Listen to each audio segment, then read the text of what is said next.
listening to the Dynamic Women podcast. Each week, you'll be inspired by our global community of women. They'll share with you tools and stories to help you be dynamic in every area of life.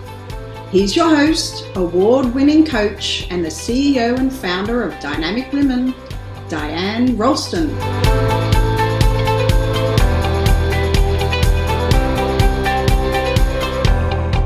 Hello, Dynamic Women. This is Diane Rolston, your host, and welcome to the Dynamic Women podcast. I have a confession, and it has to do with being an imposter. And I want to talk about that today because maybe you feel a little bit like you're an imposter. And I'll tell you, Michelle Obama has felt like an imposter.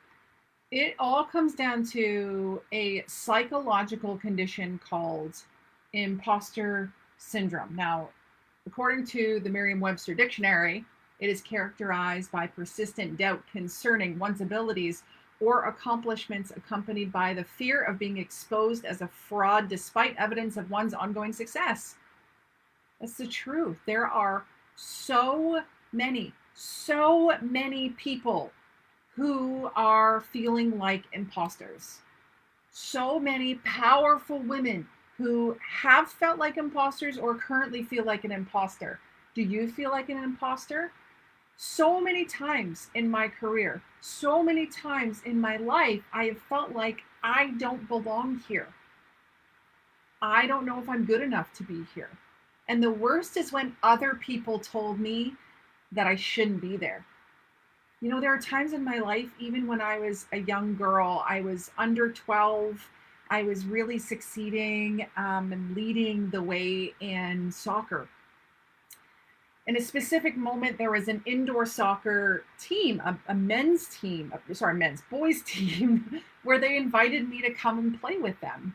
And I was excited because this was going to be like a higher level of ability, of challenge for me. And I was just honored to be invited. Now, I get there and I thought, oh my goodness, am I really good enough to be here? Insert imposter syndrome. I'm like 11. And so I show up and I'm practicing with these boys, and when we get into pair work, like passing and stuff, no one wants to do the drills with me. I started to feel like I didn't belong. I didn't need to be there. Maybe you felt this way at some point in your life. You weren't allowed to be there. People didn't want you there. Or maybe you just weren't good enough to be there, and so you self-sabotaged your way out of being there.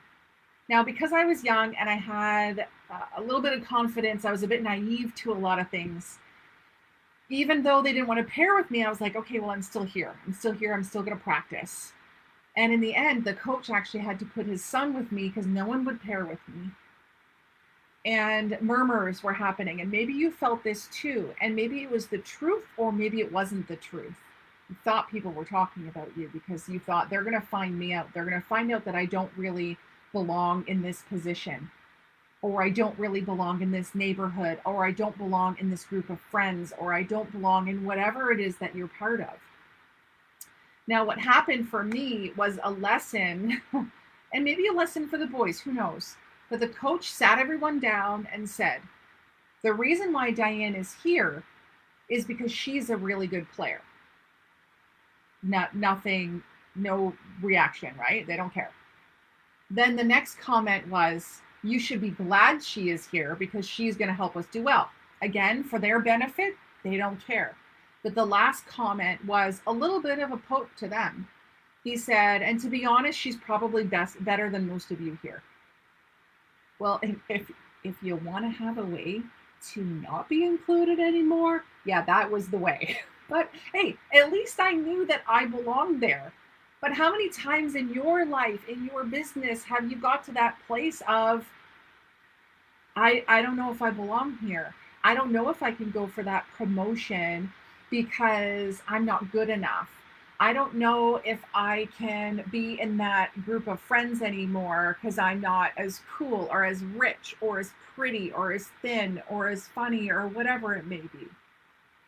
The sad thing is imposter syndrome is holding you back. It's holding me back. Now, where does Michelle Obama come in here? Well, former US First Lady Michelle Obama was speaking to some girls, and she urged them, resist imposter syndrome. Resist it. Now, why did she say that? Because she said that she felt on the way up, on the way up the ladder, on the way up as Barack was going up. What happened? She felt like she had to fight men for power. She had to say, she had to prove herself all the time. And until we as women step up into who we're meant to be, until we are unapologetically ourselves, until we really take ownership of the amazing things that we have done, we can suffer from imposter syndrome. And the sad thing is, the result of imposter syndrome is you will not be in that group of people you want to be in, that you will not go for that promotion, that you'll say no to opportunities, or even worse, you won't even see them in the first place because you won't even feel like you can. And the issue is, when we look at a Business Insider study that said men and women view success differently, men believe that success comes from their innate skills and talents. Women believe that their success comes from luck and help from others. If our success comes from luck and help from others, no wonder we feel like imposters, because the only reason why I succeeded here is because someone helped me. My team helped me.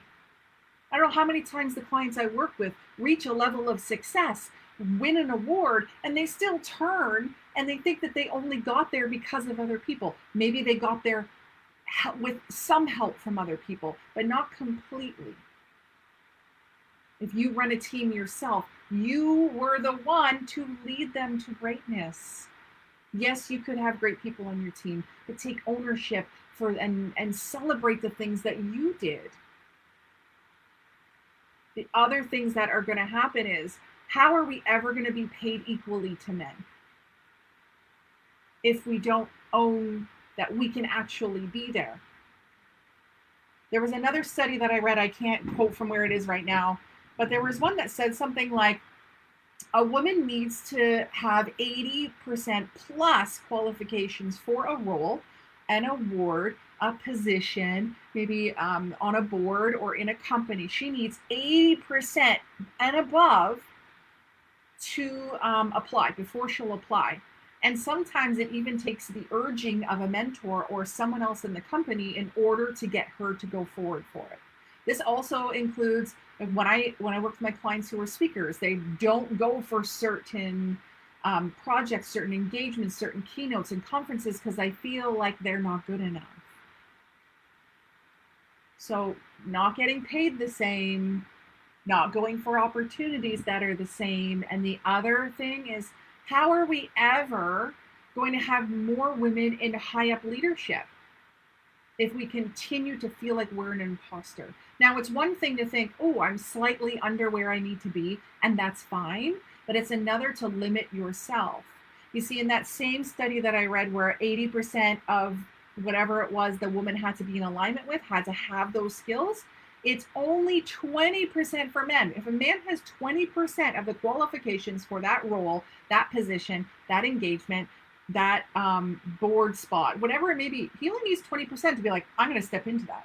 Now, this is a complete blanket generalization. I get that, but it was a fact that I read, and I see it play out over and over and over and over and over again in my female clients, in the women in my Dynamic Women community, even in the successful women that I interview on my Dynamic Women podcast.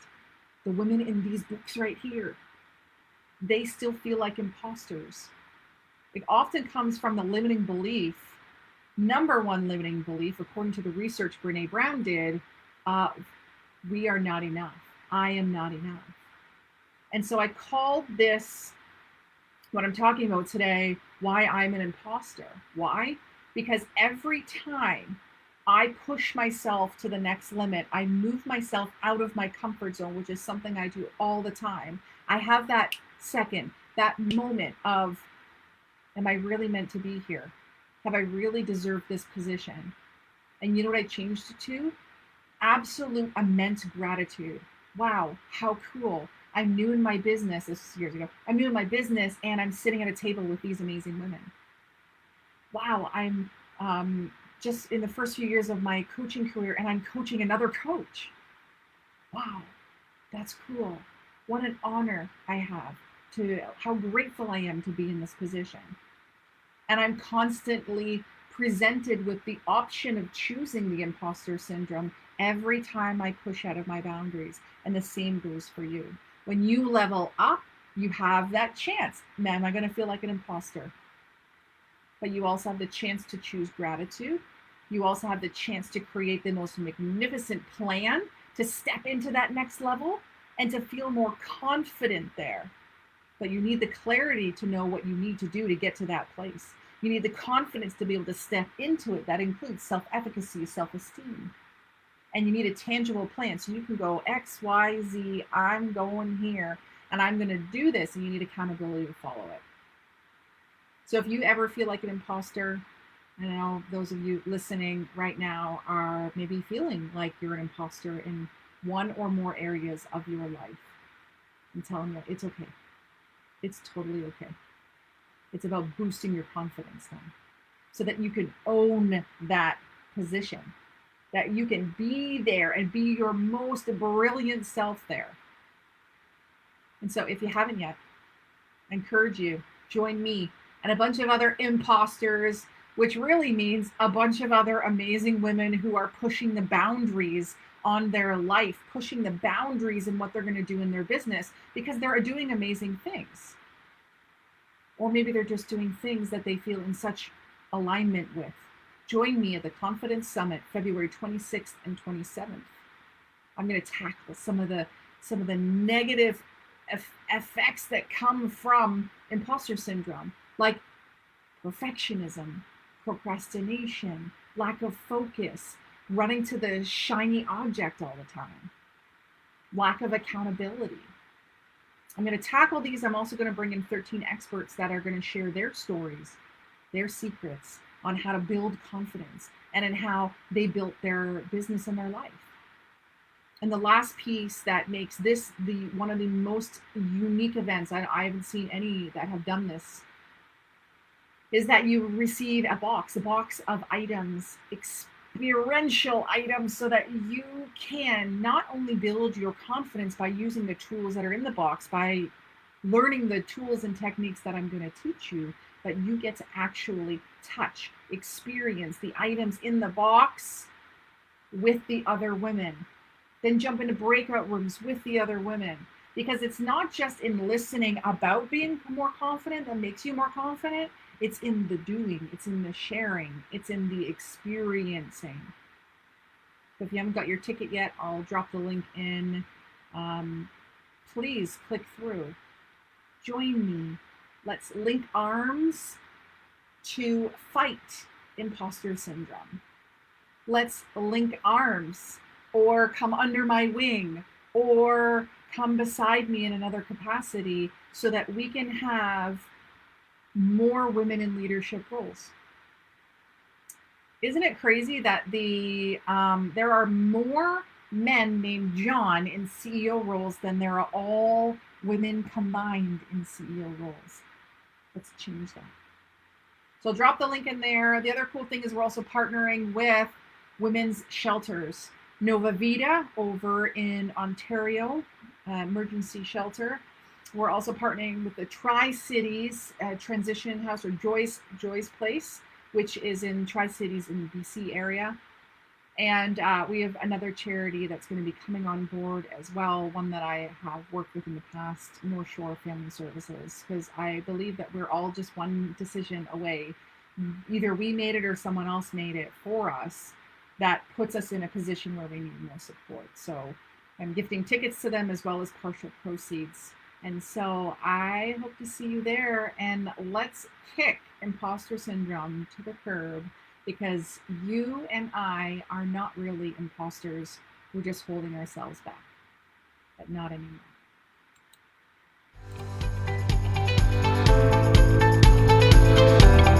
Thank you, Dynamic Women, for joining us today. Please hop on over to iTunes to subscribe and leave us a review. Who do you know who needs to hear our message? We'd love it if you'd share our channel with your friends and family. If you're ready to be more dynamic, have more balance and more success, head over to www.dynamicwomenclub.com/free gift for your Key to Success book. Stay dynamic.